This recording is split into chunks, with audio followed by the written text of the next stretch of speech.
আসসালামু আলাইকুম। আমরা এই যে আজকে সকালে চলে আসছি কাজে। অনেকে জানতে চেয়েছেন আমরা কি কাজ করি, কিসে কাজ করি। আমরা মূলত এই পাওয়ার প্ল্যান্টে কাজ করি। তো পাওয়ার প্ল্যান্টটি সবসময় একটাতে থাকে না কাজ। এই যে আমাদের সহকর্মী যাচ্ছে, আমরা এই সামনে দিয়ে ভিতরে যাব। এখানে সিকিউরিটি থাকে, তো আর ভিডিও করা যাবে না। এই যে আমরা এখন কাছ থেকে দেখাচ্ছি আপনাদের। এটা পাওয়ার প্ল্যান্ট, এটা সরকারি প্রজেক্ট, এই কারণে বাহিরে ভিডিও করিনি।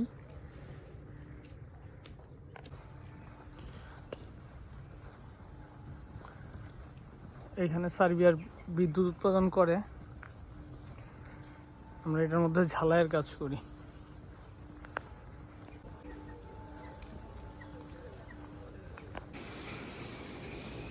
আমরা এই পাওয়ার প্ল্যান্টে কাজ করি। এটা হচ্ছে ভিতরের দিকটা। মূলত আমরা এই যে এই চুল্লিগুলাতে কাজ করি, ঝালাইয়ের কাজ। এই যে এইখানে